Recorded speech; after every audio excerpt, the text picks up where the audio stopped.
میں آپ کی خدمت میں حاضر ہے۔ السلام علیکم ورحمۃ اللہ وبرکاتہ۔ ناظرین کرام، اولاً میں تمام عالم اسلام کو رمضان المبارک کی آمد پر دل کی اتھا گہرائیوں سے مبارکباد پیش کرتا ہوں۔ اللہ عز و جل اس پاک مہینے کی برکات سے ہمیں اپنی معرفت عطا فرمائے اور محبوب کریم صلی اللہ علیہ وآلہ وسلم کا حقیقی عشق عطا فرمائے، اور اللہ عز و جل تمام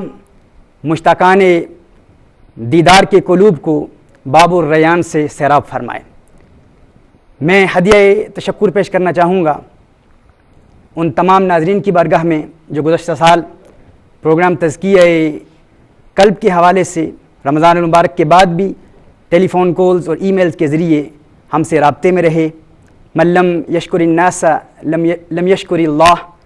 جو اللہ عز و جل کی مخلوق کا شکریہ ادا نہیں کرتا وہ اللہ عز و جل کا شکر گزار بندہ نہیں ہوتا۔ میں دل کی اتھا گہرائیوں سے تمام ناظرین کا مشکور ہوں۔ اللہ تعالیٰ آپ کی محبتوں کو اپنی بارگاہ میں قبول و منظور فرمائے، اور دعا گو ہوں کہ اللہ عز و جل اس خوبصورت پلیٹ فارم سے ہمیں پیغام محبت عام کرنے کی توفیق عطا فرمائے۔ ناظرین کرام، محبت مصطفیٰ صلی اللہ علیہ وآلہ وسلم کے موضوع پر تفصیلی کلام کرنے سے قبل میں چاہوں گا کہ رسالت مآب صلی اللہ علیہ وآلہ وسلم کی ایک خوبصورت، ایک انتہائی پیاری ادا اور کونین کے والی، خسرو خوباں، سیاح لامکاں،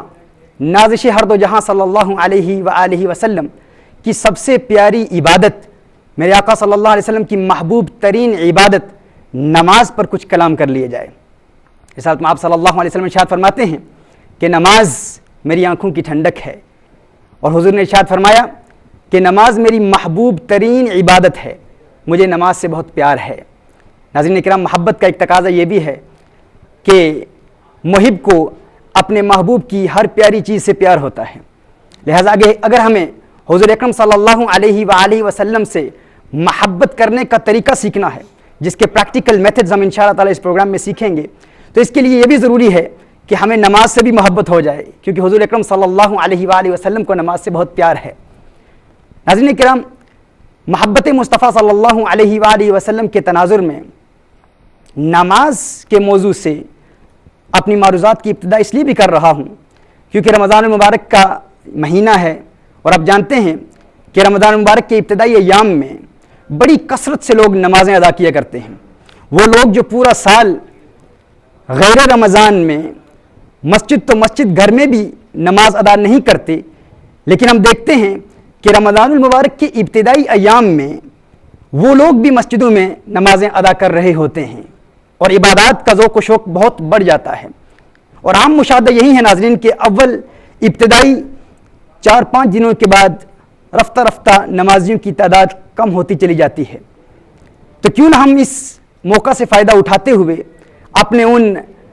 عارضی نمازیوں اور چند روزہ نمازیوں اور رمضانی نمازیوں جو رمضان المبارک کے ابتدائی ایام میں نماز ادا کرتے ہیں، وہ جو مسجدوں میں آ رہے ہیں، تو کیوں نہ اس موقع سے فائدہ اٹھاتے ہوئے رمضان المبارک کے ان ابتدائی دنوں میں انہیں نماز کے متعلق چند ایسی پیاری چیزیں بتا دی جائیں، اور نماز کے چند ایسے فوائد بتا دیے جائیں تاکہ ان کے دلوں میں نماز کی محبت ایسی رچ بس جائے کہ کل جب نماز کا دشمن شیطان، جسے اس وقت پابند سلاسل کر دیا گیا ہے، کل جب وہ قید و بند کی صعوبتیں جھیلنے کے بعد غضبناک ہو کر نمازیوں پر حملہ آور ہو اور حملہ کرتے ہوئے انہیں نماز سے دور کرنے کی کوشش کرے، تو وہ نمازی نماز سے اتنی محبت کر چکے ہوں کہ اس شیطان کے ہر حملے کا مقابلہ کریں اور شیطان کے ہر حملے کو ناکام بنا دیں، اور دنیا کی کوئی طاقت انہیں نماز سے جدا نہ کر سکے۔ ناظرین کرام، اسی حکمت عملی، اسی حکمت کے پیش نظر ہم نماز کے موضوع سے ابتدا کر رہے ہیں، تاکہ محبت مصطفیٰ صلی اللہ علیہ وسلم کا وہ اہم عملی تقاضا جسے نماز کہتے ہیں، اس پر عمل کرنا ہمیں نصیب ہو جائے۔ ناظرین، آپ عام علماء سے بالعموم سنتے ہیں، اور قرآن کریم کی آیات اور حدیث مصطفیٰ صلی اللہ علیہ وسلم بھی اس حقیقت پر دلالت کرتی ہیں کہ نماز ہر غم کا علاج ہے۔ نماز انسان کو ہر غم سے آزاد کر دیتی ہے، نماز انسان کو گناہوں سے پاک کر دیتی ہے، ہر مصیبت سے، ہر بلا اور آفت سے چھٹکارا نماز کے ذریعے حاصل کیا جا سکتا ہے۔ نماز انسان کو جسمانی امراض سے بھی پاک کر دیتی ہے، اور روحانی امراض سے بھی انسان کو پاک کر دیتی ہے۔ انسان کے مردہ دل، انسان کے قلب میت کو نماز ایسی حیات جاوید دیتی ہے کہ انسان کے دل کو گناہوں سے نفرت ہو جاتی ہے۔ لیکن ناظرین کرام سوال یہ پیدا ہوتا ہے کہ ایسے بے شمار نمازی ہم اپنے معاشرے میں دیکھتے ہیں جو ایک مدت سے نمازیں ادا کر رہے ہیں، 20 30 40 سال سے پابندی وقت کے ساتھ باجماعت مسجد میں نماز ادا کرتے ہیں، لیکن آخر کیا وجہ ہے کہ جب وہ مساجد سے قدم باہر رکھتے ہیں تو ہم دیکھتے ہیں کہ وہ غیبت بھی کر رہے ہیں، آنکھوں سے بھی گناہوں کا ارتکاب کر رہے ہیں، ان کے کان بھی گناہ کر رہے ہیں، ان کی زبان بھی گناہ کر رہی ہے، ہاتھوں سے بھی گناہوں کے مرتکب ہیں، گناہوں کا ارتکاب کر رہے ہیں، جبکہ خلاق کائنات قرآن کریم میں ارشاد فرماتا ہے ان الصلاۃ تنہی عن الفحشاء والمنکر، بے شک نماز انسان کو ہر قسم کی برائیوں اور ہر قسم کی ناشائستہ حرکتوں سے بچا لیتی ہے، روک لیتی ہے۔ اللہ عز و جل کا کلام جھوٹ سے پاک ہے۔ ہم تو یہ بھی کہتے ہیں کہ اللہ عز و جل کے متعلق یہ کہنا بھی کفر ہے کہ اللہ جھوٹ بول سکتا ہے لیکن بولتا نہیں۔ ہم کہتے ہیں نہ ہی وہ جھوٹ بول سکتا ہے نہ بولتا ہے، اللہ عز و جل کذب اور کذب سے پاک ہے۔ جب خلاق کائنات نے قرآن کریم میں ارشاد فرما دیا کہ نماز گناہوں سے روکتی ہے، برائیوں سے روکتی ہے اور انسان کی محافظ ہے، شیطانی حملوں کا بھی مقابلہ کرتی ہے اور انسان کے ظاہری دشمنوں کا بھی مقابلہ کرتی ہے، تو کیا وجہ ہے ناظرین کرام کہ بے شمار پابندی وقت کے ساتھ نماز ادا کرنے والے نمازی گنہگار بھی ہیں۔ اللہ عز و جل قرآن کریم میں ارشاد فرماتا ہے، سورہ معارج میں ارشاد فرمایا ان الانسان خلق ہلوعا اذا مسہ الشر جزوعا واذا مسہ الخیر منوعا الا المصلین الذین هم علی صلاتهم دائمون۔ اللہ عز و جل ارشاد فرماتا ہے کہ انسان غیر مستقل مزاج پیدا کیا گیا ہے، بے صبرہ پیدا کیا گیا ہے، اس میں صبر نہیں ہوتا۔ جب اسے کوئی تکلیف پہنچتی ہے تو انسان گھبرا جاتا ہے، اور جب اسے کوئی بلائی پہنچتی ہے تو انسان بخل کرتا ہے اور نہیں چاہتا کہ وہ بلائی کسی اور تک پہنچے۔ فرمایا مگر وہ لوگ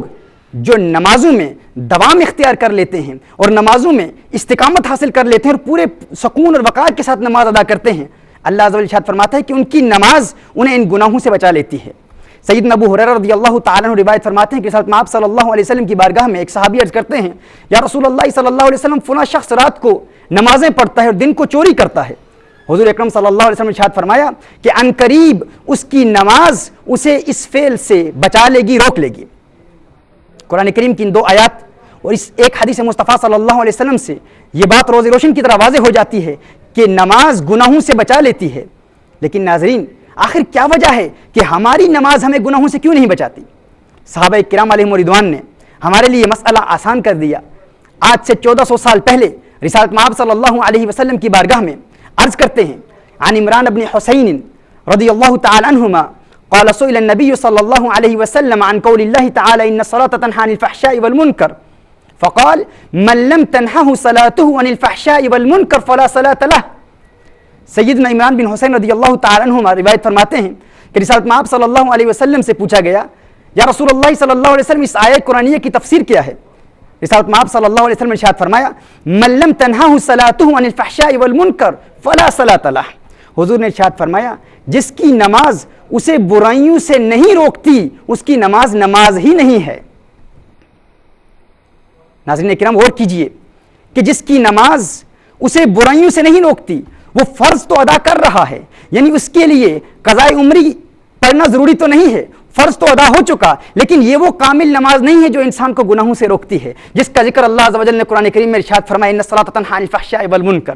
اب سوال یہ پیدا ہوتا ہے ناظرین آخر وہ کون سی نماز ہے جو انسان کو گناہوں سے روک لیتی ہے، انسان کو گناہوں سے پاک کر دیتی ہے، انسان کے قلب میت کو زندگی عطا فرماتی ہے، انسان کا قلب نورانی ہو جاتا ہے؟ آخر وہ کون سی نماز ہے جو انسان کو ہر قسم کی بدامنی، بے چینی، مایوسی، تنگ دستی، معاشی زبوں حالی اور ہر قسم کی مصیبتوں، بلاؤں اور آفتوں سے چھٹکارا دلاتی ہے؟ اور وہ کون سی نماز ہے جو انسان کو توبہ پر استقامت عطا کر دیتی ہے؟ ناظرین کرام وہ نماز ہے عاشقان مصطفیٰ کی نماز،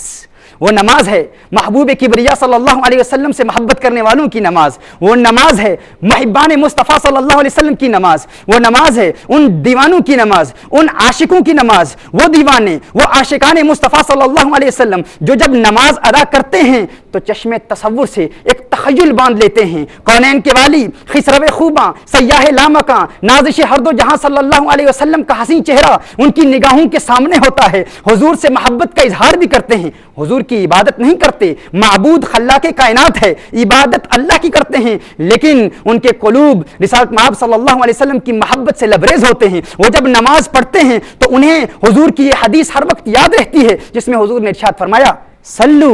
کما رأیتمونی اصلی, نماز ادا کرو اس طرح جس طرح تم مجھے نماز پڑھتے ہوئے دیکھتے ہو. ناظرین کرام, وہ جب نماز پڑھتے ہیں تو وہ جانتے ہیں کہ خلاق کائنات نے قرآن کریم میں نماز کا طریقہ نہیں بتایا. خلاق کائنات نے قرآن کریم میں ارشاد فرمایا اقیموا الصلاۃ, نماز ادا کرو, نماز قائم کرو. فرمایا ورکعوا مع الراکعین, رکوع کرنے والوں کے ساتھ رکوع کرو. لیکن یہ نہیں فرمایا کہ رکوع کیسے کیا جائے. رکوع ادائے مصطفیٰ ہے, سجود ادائے مصطفیٰ ہے, قیام ادائے مصطفیٰ ہے. ناظرین کرام, قرآن کریم کی تلاوت نماز میں یہ ہم نے رسالت مآب صلی اللہ علیہ وآلہ وسلم کی اداؤں سے سیکھی ہے. لہذا جو عاشق مصطفیٰ حضور کا دیوانہ عشق اور محبت سے نماز ادا کرتا ہے وہ دوران نماز کونین کے والی صلی اللہ علیہ وآلہ وسلم کی اداؤں کو بھی یاد رکھتا ہے. وہ محبت مصطفیٰ صلی اللہ علیہ وسلم سے نماز ادا کرتا ہے. وہ فقط پیشانی پر نماز کے سجدے کا نشان بنانے کے لیے نماز ادا نہیں کرتا, وہ داغ محبت بھی دل میں قائم رکھتا ہے اور محبت مصطفیٰ صلی اللہ علیہ وسلم اور محبت خدا کے ساتھ اور محبت مصطفیٰ اور محبت اللہ کے حسین امتزاج کے ساتھ نماز ادا کرتا ہے. اور جب ایسی نماز ادا کرتا ہے ناظرین کرام, تو پھر اس کی وہ نماز اسے گناہوں سے بچا لیتی ہے, گناہوں سے محفوظ کر لیتی ہے, اور اسے دنیا کی ہر مصیبت سے چھٹکارا مل جاتا ہے, ہر قسم کی بے چینی سے چھٹکارا مل جاتا ہے. یہاں تک کہ ناظرین کرام ظاہری دشمن جب اس پر حملہ آور ہوتے ہیں تو نماز اس کی باڈی گارڈ بن جاتی ہے, نماز اس کی محافظ بن جاتی ہے. نماز دشمنوں کے اٹیکس اور حملوں کا مقابلہ کرتی ہے اور اس حقیقی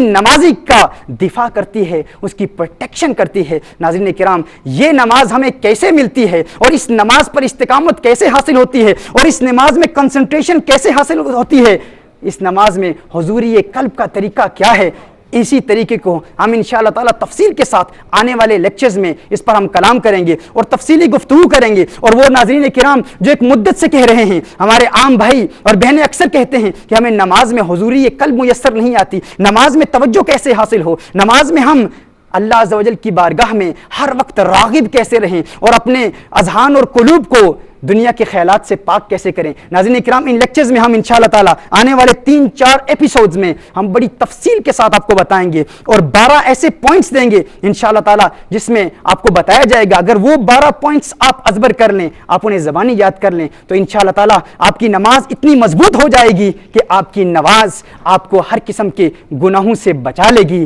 اور یہ نماز ناظرین کرام عاشقان مصطفیٰ کی نماز ہے. آج کے اس پروگرام میں چونکہ یہ ابتدائی تعارفی پروگرام تھا, انشاءاللہ تعالی محبت مصطفیٰ صلی اللہ علیہ وآلہ وسلم پر ہم آنے والے لیکچرز میں تفصیلی کلام کریں گے اور محبت مصطفیٰ صلی اللہ علیہ وسلم اور لفظ محبت کے لغوی اور اصطلاحی معانی پر کلام کریں گے اور قرآن کریم اور آیات قرآنیہ اور حدیث مصطفیٰ صلی اللہ علیہ وسلم اور صحابہ کرام علیہم رضوان کی زندگی سے ہم انشاءاللہ تعالی محبت کے معانی اور محبت کے مفاہیم اور مضامین کو سمجھنے کی کوشش کریں گے اور اس کی پریکٹیکل امپلیمنٹیشن کے طریقے, جس طرح ہم نے گزشتہ سال رجوع اللہ اور تزکیہ قلب کے پریکٹیکل میتھڈ سیکھے تھے, انشاءاللہ تعالی ہم محبت مصطفیٰ صلی اللہ علیہ وآلہ وسلم کا پریکٹیکل میتھڈ بھی سیکھیں گے. آج کے اس پروگرام میں ہم نے فقط محبت مصطفیٰ صلی اللہ علیہ وآلہ وسلم کی اہمیت پر کچھ کلام کیا اور نماز اور محبت مصطفیٰ صلی اللہ علیہ وسلم کا جو ایک امتزاج اور ایک تعلق ہے اس پر اشارتاً کچھ گفتگو کی ہے. انشاءاللہ ہم آنے والے لیکچرز میں تفصیلی کلام نماز اور محبت مصطفیٰ صلی اللہ علیہ وآلہ وسلم پر کریں گے. اللہ عز و جل ہمیں عمل کی توفیق عطا فرمائے اور رسالت مآب صلی اللہ علیہ وآلہ وسلم کی حقیقی محبت عطا فرمائے اور عشق مصطفیٰ صلی اللہ علیہ وآلہ وسلم کا فقط جھوٹا دعوے دار اور جھوٹا مدعی بننے سے بچائے اور اللہ عز و جل ہمیں حقیقتاً رسالت مآب صلی اللہ علیہ وآلہ وسلم سے محبت کرنے کی توفیق عطا فرمائے. وآخر دعوانا ان الحمد للہ رب العالمین. محمد صلی اللہ علیہ وسلم یا محمد محمد محمد یا محمد محمد محمد صلی اللہ علیہ وسلم.